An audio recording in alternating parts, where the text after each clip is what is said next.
तो नमस्कार दोस्तों, परमा एजुकेशन के यूट्यूब चैनल पे आप सभी दोस्तों का स्वागत करते हैं। आज की जो क्लास होने वाली है गणित शिक्षण के पेडागोजी पे मैराथन क्लास होने वाली है, जो कि बहुत ही महत्वपूर्ण साबित हो सकते हैं आपके, खास करके उनके लिए जिनका पहली बार है और जिन लोगों का बार बार देने के बाद भी नहीं निकल पा रहा है, गणित में बहुत ही कम स्कोर आ रहा है। तो आज की क्लास जो है छोटे छोटे पॉइंट जो है कीवर्ड जो है आपके लिए बहुत ही अच्छे साबित हो सकते हैं एग्जाम में। तो शुरू करते हैं आज के पहले टॉपिक से, लेकिन आगे बढ़ने से पहले बता दें कि जितने भी लोगों ने अभी तक हमारे चैनल को सब्सक्राइब नहीं किया तो सब्सक्राइब कर लीजिए, साथ ही शेयर कर दीजिए अपने अपने ग्रुपों में और बता दीजिएगा कि आप लोगों की आज की क्लास कैसी लगी। और साथ में टेलीग्राम चैनल को ज्वाइन करके वहां से आप पीडीएफ प्राप्त कर सकते हैं परमा एजुकेशन के नाम से। शुरू करते हैं आज के पहले टॉपिक से। तो पहला टॉपिक हमारा ये है कि प्राथमिक स्तर पर गणित का महत्व क्या होता है। तो गणित का महत्व जो होता है प्राथमिक स्तर पर, यानी 1 से लेकर 5 तक के लिए बताया है। 1 तक के 5 के बालकों के लिए व्यवहारिक होना चाहिए और यहाँ पे सामाजिक। अगर आपके लिए पूछा है प्रश्न में कि प्राथमिक स्तर पर पढ़ाने पे शिक्षण किस प्रकार की होनी चाहिए, फिर प्राथमिक स्तर पर जो गणित शिक्षण है इसका महत्व कैसा होना चाहिए, तो या तो आपको व्यवहारिक मिलेगा या तो आपको सामाजिक मिलेगा। ये आपके लिए हो सकता है 1 से लेकर 5 तक के। अगर हम बात करें सेकंड, यहाँ पे उच्च प्राथमिक स्तर यानी 6 से लेकर 8 तक के बालकों के लिए बात किया है। इसका गणित शिक्षण का उद्देश्य कैसा होता है, तो मानसिक और तार्किक। मानसिक यानी विचारों पे होनी चाहिए, कोई वस्तु हो या फिर न हो उस पर आधारित होनी चाहिए। अगर वस्तु है उस पर देखकर भी विचार करने चाहिए और वस्तु न हो उस पर, जैसे क्या है कि प्राथमिक स्तर पर तो आप व्यवहारिक यानी उसके आसपास की घटित घटनाओं के साथ जोड़कर आप समाज के साथ क्या हो रही है लेन देन की क्रियाओं के साथ बताएंगे। लेकिन उस स्तर पे जो है यहाँ पे 6 से लेकर 8 तक के बालकों के लिए आप ऐसे टॉपिक्स बताएंगे जो कि उसके लिए उपयोगी हो सकते हैं आगे आने वाले एग्जाम में। जिस प्रकार से कर सकते हैं, मानसिक का मतलब होता है कि सूत्रों के आधार पे बालक सॉल्व करे। तार्किक का होता है कि अपने अनुसार लगाए। और नेक्स्ट अगर हम बात करें यहाँ पे तीसरा, गणितीय ज्ञान का प्रमुख रूप से उपयोग किस विषय में होता है। तो आप लोगों का पता है कि गणित का जो प्रयोग होता है गणित के अलावा विज्ञान के क्षेत्र में होता है आपका गणित ज्ञान का प्रमुख रूप से। तो यहाँ पे अगर हम चौथे टॉपिक्स की बात करें तो चौथा टॉपिक हमारा करा है गणित शिक्षण के किस विधि द्वारा कमजोर छात्रों के, यहाँ पे छात्रों को ज़्यादा लाभ मिलता है। तो यहाँ पे संश्लेषण, यानी जो भी यहाँ पे टॉपिक से जैसे बड़े बड़े यहाँ पे सवाल हैं, याद रखिएगा बड़े बड़े सवाल को आप एक में जोड़कर पढ़ाने का कार्य करें, ताकि संश्लेषण मतलब होता है जोड़ना, विश्लेषण मतलब होता है बांटना, यानी बड़े वाले छोटे छोटे टॉपिक को आपस में जोड़कर पढ़ाएं। ऐसे जोड़कर पढ़ाने से क्या है, बालक में उसमें रुचि लेंगे। आगे बढ़ रहे हैं यहाँ पे नेक्स्ट टॉपिक जो कि आपका यहाँ पे पांचवा है।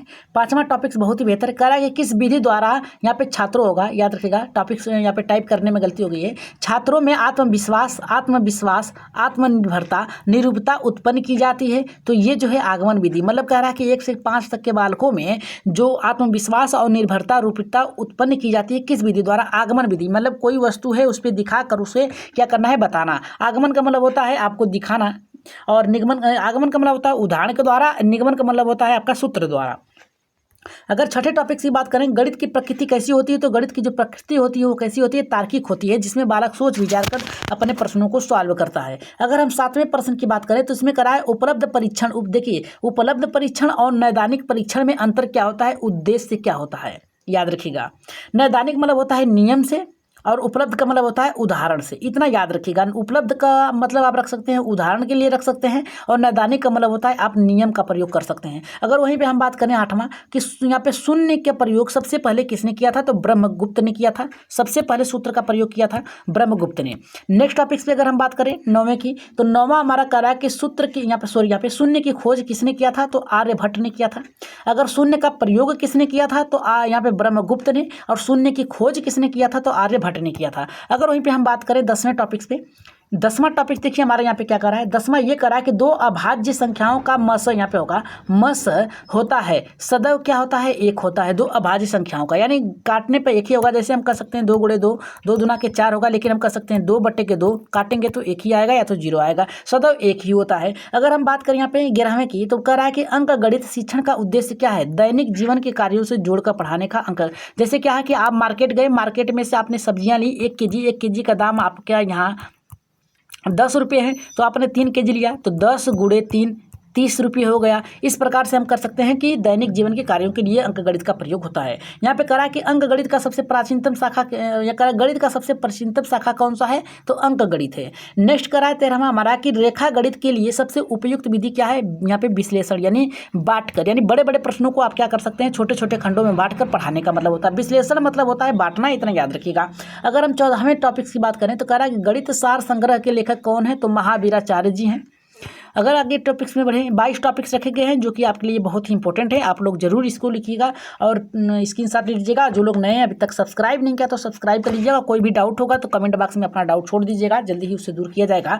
और यहाँ पे कह रहा है 15वां की लीलावती की रचना किसने की है, तो यहाँ पे जो है आचार्य भास्कराचार्य ने किया था। अगर 16वें की बात किया जाए तो प्रारंभिक होगा, यहाँ पे प्राथमिक कर सकते हैं, यहाँ पे प्रारंभिक कर सकते हैं। कक्षाओं के लिए यानी 1 से लेके 5 तक के कक्षाओं के लिए गणित की सबसे उपयुक्त विधि क्या है, तो खेल विधि, यानी 1 से लेकर 5 तक के बालकों को आप खेल में सिखाने का प्रयास करें।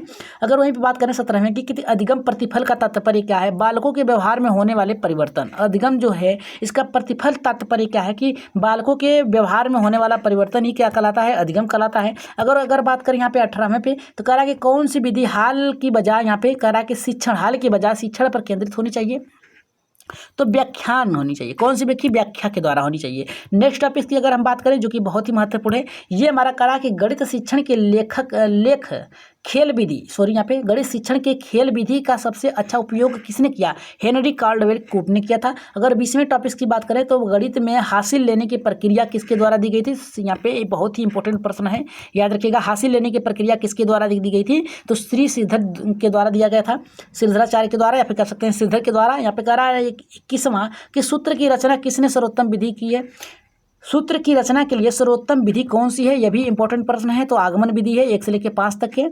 अगर 22वें की बात करा जाए तो गणित के अध्ययन से एक बच्चे के किस गुण का विकास होता है, तो जो गणित का अध्ययन करने से बालक में किसका गुण होता है, तो आत्मविश्वास का होता है, तार्किक सोच का होता है, विश्लेषण का होता है, बड़े बड़े टॉपिक्स को छोटे छोटे टुकड़ों में बांट कर करने का, तार्किक मतलब सोच कर होना चाहिए, आत्मविश्वास यानी हम कर लेंगे, इस पे होनी चाहिए।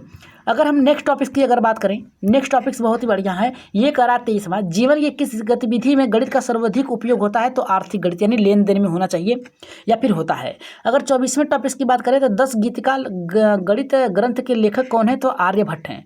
देखिए क्या कहा है कि जीवन की किस गतिविधि में गणित का सर्वाधिक उपयोग होता है, यानी आपके जीवन में सबसे ज़्यादा गणित का उपयोग किस में होता है, तो आर्थिक गतिविधि में होता है। और 24वां कराए 10 गीतिका गणित ग्रंथ के लेखक कौन है, तो आर्यभट्ट हैं।